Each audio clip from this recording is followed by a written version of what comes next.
Imagine spending over $1 billion building a weapon that was supposed to fly. A weapon that was supposed to be carried inside military aircraft and dropped anywhere in the world within hours. A weapon that was supposed to give American infantry the firepower edge they hadn't had in 4 decades. Now imagine that this weapon never flew, never dropped, never fought. And in June 2025, before it ever saw a single battlefield, the United States Army killed it.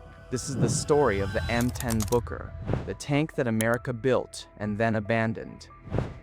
The gap. Why America needs this tank. To understand why this story matters, you need to go back, way back.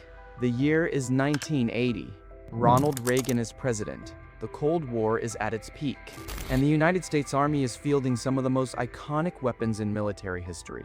The M1 Abrams tank, the M2 Bradley fighting vehicle, the Apache helicopter. These were legends, and they worked. They worked so well in the Gulf War of 1991 that America didn't replace them for the next 40 years. 40 years. Think about that. While the world changed, while iPhones were invented, while the internet was born, while drones rewrote the rules of warfare, American infantry soldiers were still relying on the same basic ground combat vehicles their fathers and grandfathers had trained on. But there was a problem the generals had noticed for years. A dangerous gap. America's light infantry brigades, the fast-moving units like the 82nd Airborne and the 1st, they could be anywhere in the world within 96 hours. That's their superpower. But when they arrived, they had almost no heavy firepower, no direct fire support. If they ran into bunkers, fortifications, or enemy armor, they were in serious trouble. So the Army said, we need something new, something light enough to fly, strong enough to fight. They called the program Mobile Protected Firepower. The birth of a dream. In 2017, the U.S. Army issued a formal request for proposal. They wanted a vehicle that could, 1. Weight no more than 38 tons, so 2 of them could fit inside a single C-17 Globemaster transport aircraft. 2. Carry a powerful 105mm gun capable of destroying bunkers and enemy light armor. 3. Protect its crew while moving fast with airborne infantry in early entry combat zones. 2 defense giants entered the competition. BAE Systems brought a modernized version of the old M8 tank. General Dynamics Land Systems brought the Griffin II-A, a sleek, capable design built on a proven European chassis. In June 2022, after extensive evaluation, the Army made its choice. General Dynamics won. Contract awarded up to 96 vehicles, with a future plan to build 504 in total. In June 2023, the Army gave it a name, a proud name, the M10 Booker, named after not 1 but 2 American heroes. Private Robert D. Booker, who earned the Medal of Honor in World War II, sacrificing his life in Tunisia to protect his fellow soldiers. Staff Sergeant Stephen A. Booker, who received the Distinguished Service Cross in Iraq during Operation Iraqi Freedom, dying from wounds sustained in battle. It was a name chosen with honor, a name meant to carry weight in every sense of the word. The weight problem, where it all went wrong. February 2024. The first M10 Booker rolls off the production line and is delivered to the United States Army. Soldiers are excited.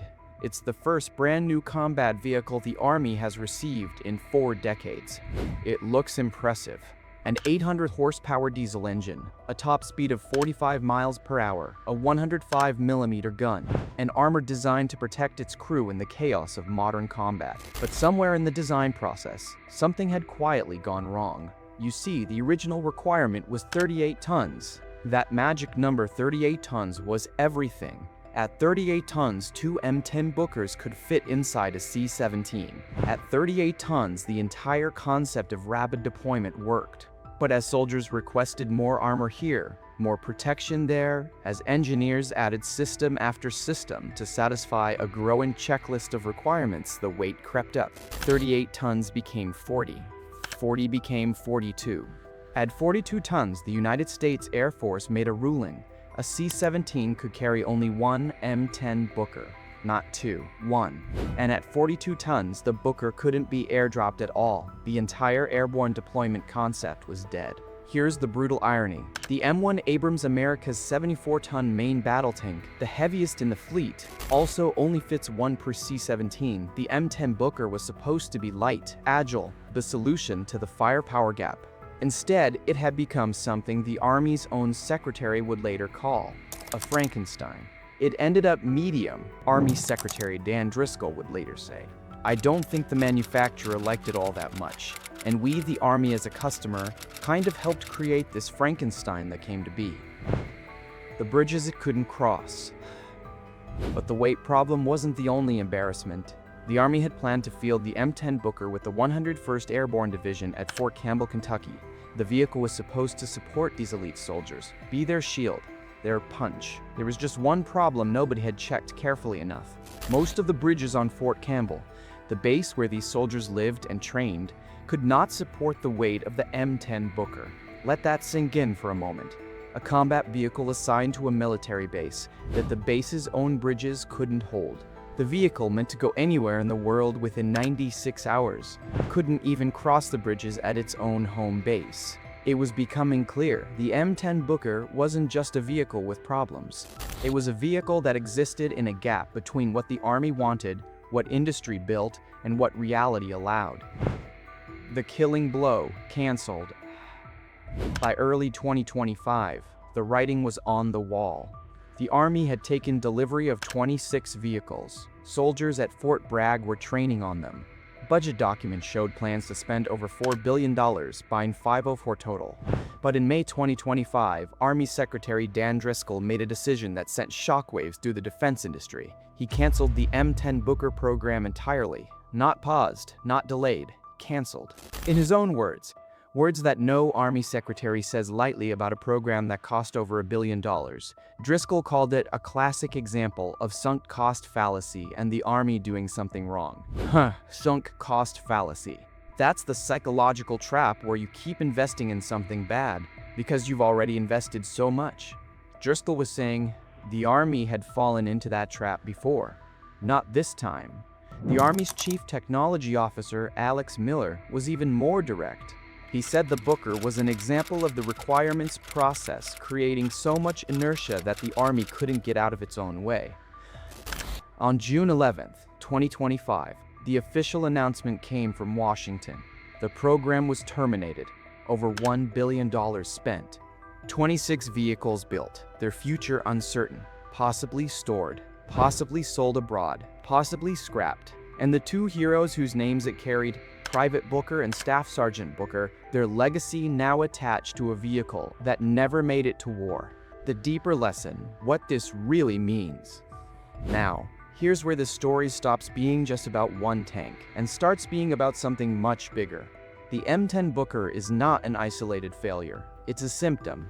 America's defense acquisition system, the process by which the military designs, tests, contracts, and fields new weapons, has a fundamental disease. It's called requirements creep, and it works like this. A military unit says, we need a light vehicle. Engineers design a light vehicle. Then another unit says, we also need it to do this. Then a general says, add this protection layer. Then Congress asks, can it also do that? And slowly, imperceptibly, the light vehicle becomes a medium vehicle, then a heavy one. And by the time anyone realizes what happened, you spent $1 billion on something nobody actually wanted. The Government Accountability Office, the watchdog that tracks Pentagon spending, now reports tens of billions of dollars in cost growth across major programs, with average development timelines approaching 12 years before a single weapon reaches soldiers. 12 years to build something. In a world where China is fielding new military hardware at breathtaking speed, the M10 Booker cancellation is, in a twisted way, a sign of progress because instead of continuing to buy something broken, the Army admitted it got it wrong and stopped. What comes next? The future of infantry firepower. So what happens now? America's infantry still has that firepower gap. It didn't disappear when the Booker was canceled. The Army has already begun its answer. In January 2026, they unveiled the pre-prototype of the M1E3 Abrams, a lighter, modular, next-generation version of their legendary main battle tank with hybrid power and autonomous capabilities. And more significantly, the Army is leaning hard into drones, autonomous systems, and precision artillery, the technologies that the war in Ukraine proved can fill firepower gaps better, faster, and cheaper than any traditional armored vehicle. General after general has said, "We are watching Ukraine. We are learning." The battlefield of 2030 will not look like the battlefield of 2003. The M10 Booker may be gone. But the question it was trying to answer, how do you give light infantry the firepower to win in the first hours of a war? That question is very much alive. And the answer, when it finally comes, will need to be genuinely light, genuinely deployable, and genuinely capable.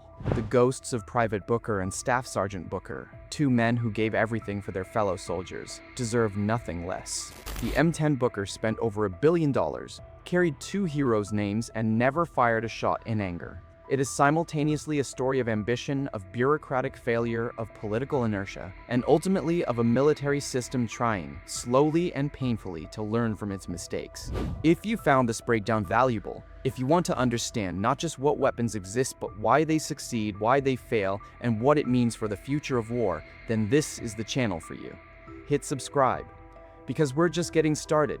And drop a comment below. Do you think America's defense acquisition system can be fixed, or is the Booker just the beginning of a longer crisis?